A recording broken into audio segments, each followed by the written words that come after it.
આપણે જોઈ રહ્યા છીએ કે બ્રોકરેજ હાઉસીસના રિપોર્ટ્સમાં સેક્ટર્સ અને સ્ટોક્સ આવી રહ્યા છે.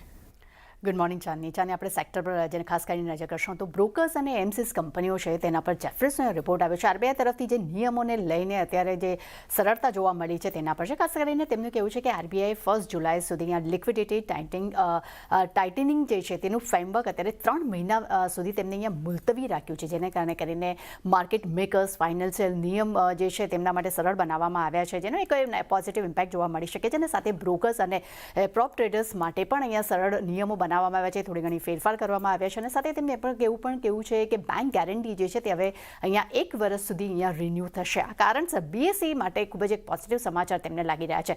ત્યારબાદ નજર કરશું એચસીએલ ટેક પર. સીએલએસએ તરફથી અહીંયા રેટિંગ અપગ્રેડ કરીને આઉટ પરફોર્મ કરવામાં આવ્યા છે. લક્ષ્યાંક 1524 રૂપિયા પ્રતિ શેર કર્યા છે. અહીંયા તેમનું કહેવું છે કે આઈટી કંપનીઓ પર ખાસ કરીને એઆઈની ઇમ્પેક્ટ જોવા મળી છે. પશ્ચિમ એશિયા સ્ટોકને કારણે કરીને માંગમાં આવનારા સમયમાં સુધારો જે છે તેમાં થોડુંક ધીમાપણું જોવા મળી શકે છે, પરંતુ ડિમાન્ડ ને લઈને અહીંયા થોડા ઘણા ફેરફાર જોવા મળી શકે છે. પરંતુ ખાસ કરીને કંપની જે છે તે હવે ખર્ચ ઓપ્ટિમાઇઝેશન તરફ અહીંયા ફોકસ કરતી જોવા મળી શકે છે. અને ખાસ કરીને FY27માં સતત ચોથા વર્ષે પણ એચસીએલ ટેક જે છે તે સૌથી મોટી ઝડપી લાર્જ કેપ આઈટી કંપની બનવાની તેઓ અપેક્ષા રાખી રહ્યા છે. ત્યારબાદ નજર કરશું જ્યુબિલન્ટ ફૂડવર્ક પર. મોર્ગન સ્ટેનલી તરફથી ઓવરવેટ રેટિંગનો રિપોર્ટ છે. લક્ષ્યાંક 690 રૂપિયા પ્રતિ શેર કર્યા છે.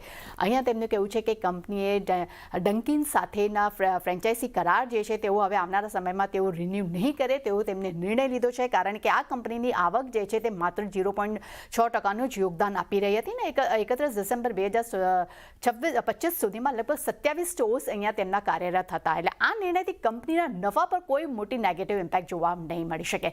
ત્યારબાદ નજર કરશું સાઇલ લાઈફ પર. અહીંયા જેફરીસ તરફથી ખરીદારીની સલાહ છે. લક્ષ્યાંક તેમને 1300 રૂપિયા પ્રતિ શેર કર્યા છે. અહીંયા તેમનું કહેવું છે કે પશ્ચિમ એશિયા તણાવથી એક મર્યાદિત ઇમ્પેક્ટ જોવા મળી શકે છે અને કંપનીમાં જે ખર્ચમાં ધીમે ધીમે વધારો થયો છે તેનો પૂરો બોજ જે છે તે ગ્રાહકો પર લાદશે. સાથે મેનેજમેન્ટનું પણ કહેવું છે કે તેઓ પ્રોજેક્ટ ઇન્વેન્ટરીમાં કોઈ પણ પ્રકારનો ઘટાડો નથી કરી રહ્યા અને ડેવલપમેન્ટ કોન્ટ્રાક્ટ દ્વારા તેઓ અહીંયા પ્રોજેક્ટ્સ જે છે તેઓ પૂર્ણ કરશે.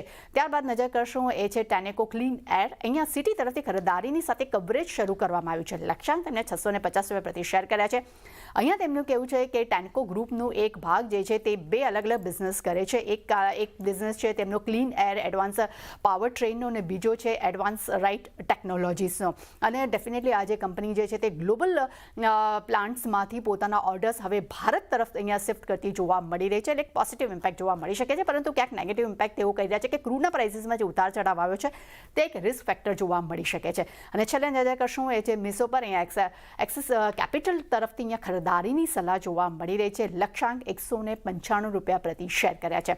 ખૂબ જ પોઝિટિવ રિપોર્ટ છે. તેમનું કહેવું છે કે યુઝર્સ વોલ્યુમના હિસાબે દેશનું સૌથી મોટું ઈ-કોમર્સ પ્લેટફોર્મ બનતું જોવા મળી રહ્યું છે. અસેસ ક્વોલિટી મોડલ્સ અને લોજિસ્ટિક્સ ખર્ચમાં પણ એક ઘટાડો આવ્યો છે. સાથે નેગેટિવ વર્કિંગ કેપિટલથી હવે ફ્રી કેશ ફ્લો જનરેશનનો એક સપોર્ટ અહીંયા જોવા મળી શકે છે. એટલે ડેફિનેટલી ચારની ઘણા બધા બ્રોકરેજ રિપોર્ટ છે, પણ આજે મિસો ખાસ બની શકે કદાચ આપણા રડારમાં જોવા મળી શકે.